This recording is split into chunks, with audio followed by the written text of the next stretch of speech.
CJ, what's it like being divorced and re-entering the dating scene at 42?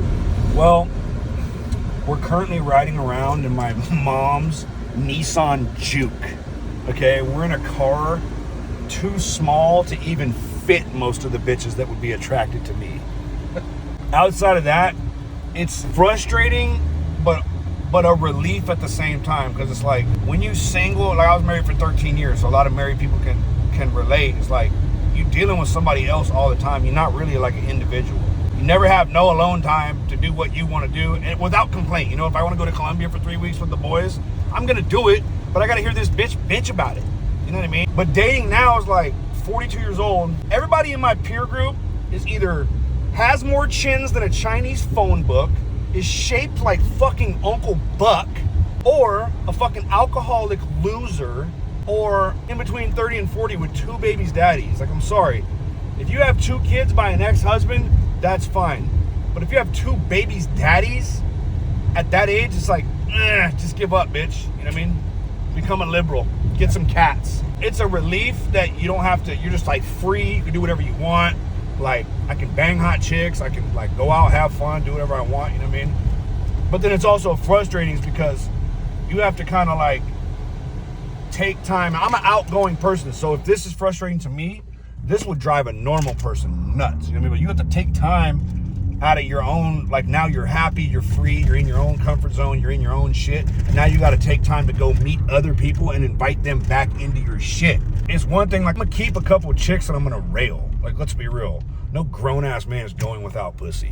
And if they do go without pussy, they have situations like fucking, you know, you go on a date with a chick, she like just sneezes on your dick and you nut in her mouth and fucking she leaves because you didn't warn her because it's her birthday, but you didn't want to ruin the surprise, whatever. And you end up on that fucking Facebook page for the 9th time. You're like a featured artist on there, which is pretty dope. I'm actually proud of you. So, number 1, you can't be 42 divorced on a fucking dating app. It's not happening. I'm sorry.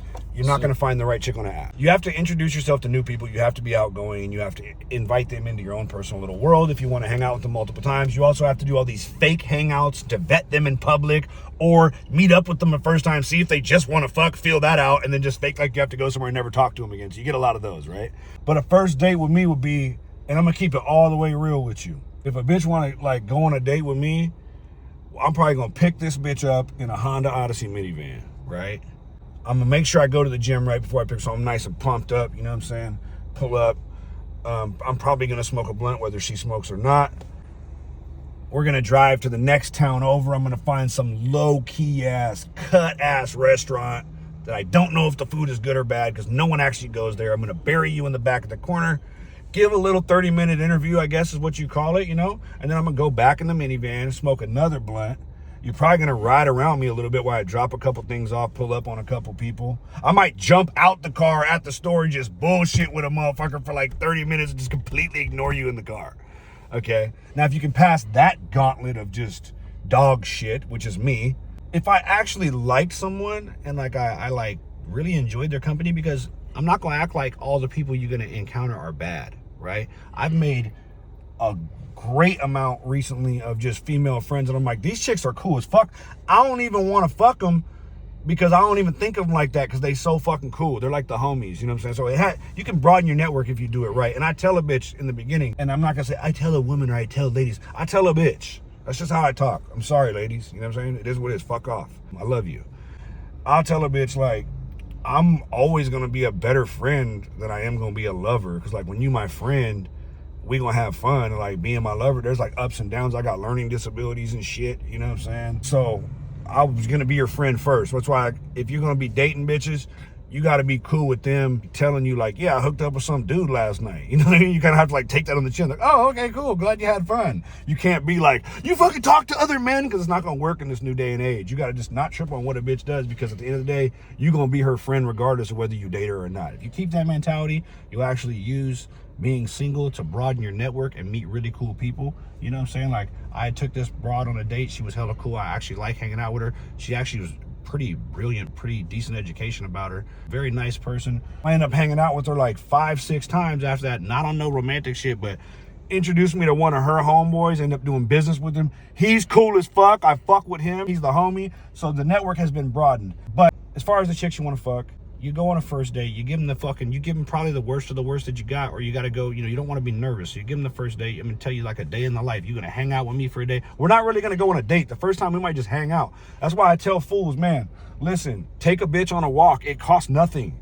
And you can get the whole interview done on a walk. And who doesn't want to go on a nice fucking walk? If a bitch doesn't want to go on a nice walk, something's seriously wrong with her. She's a lazy bitch. Who doesn't want to go on a nice walk in California when the sun's, you're hitting the golden hour? That way you can kind of turn her. You go to talk to her. You let the fucking sun hit your eyes. You know what I'm saying? That bitch be gleaming in these motherfuckers, right? Little whore. Keep in mind, I have a black eye right now. This one's like swollen shut. But One of them hit you?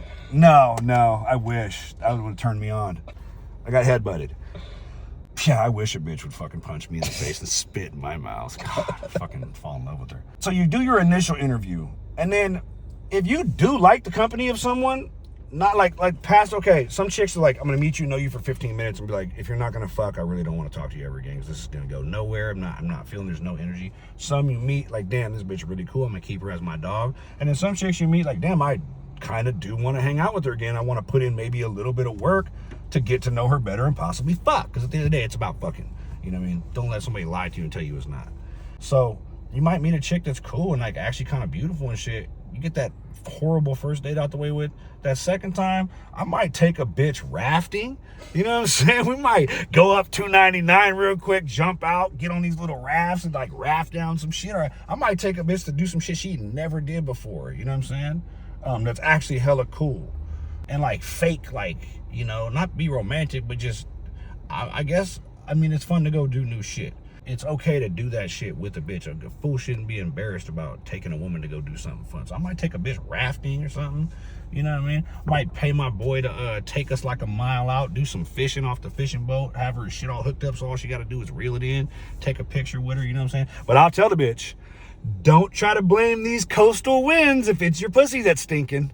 Okay, that's not an excuse. We're not going to blame the tides again. If you got a stinky cooter, just say it before we get on the boat.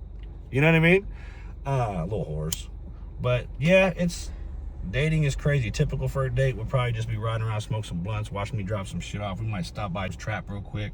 Bullshit. You know what I'm saying? Homies might make fun of me a little bit in front of her, and I'll judge her laughter to see if she's really down for me or not. You know what I mean? What are the traits and the attributes of a woman that you want to keep in your circle? Well, first things first, her ass. Like, what kind of ass does she have? Because a bitch with super crazy ass can get away with a lot of shit that a bitch without super crazy ass can't. You know what I'm saying?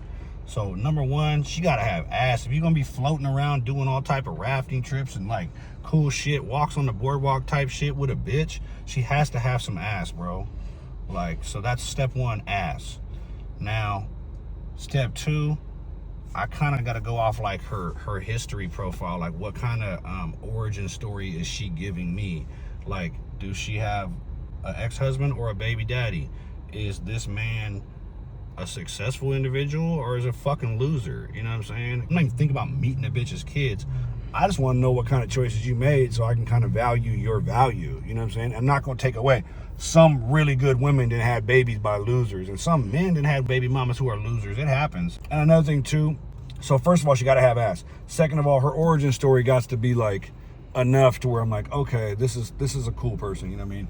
And then three, believe it or not, I will go by like a bitch's manners. I just feel like there's not a lot of women who like know how to be ladies. Like, if you compliment a woman, she should say thank you. She should like to be complimented. Like, let's say we're gonna ride and we're not in the Odyssey, right? I take you in the truck. I pull over there like a gentleman. I open your door, help you in the truck.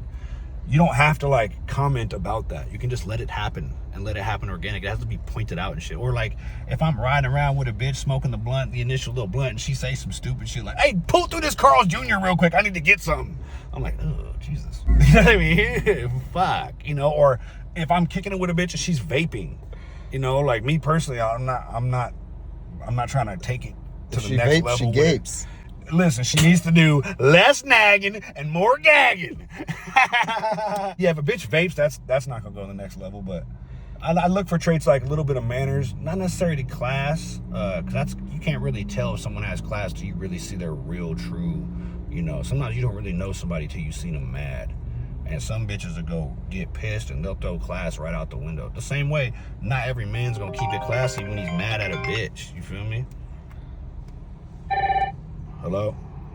Hello? What up?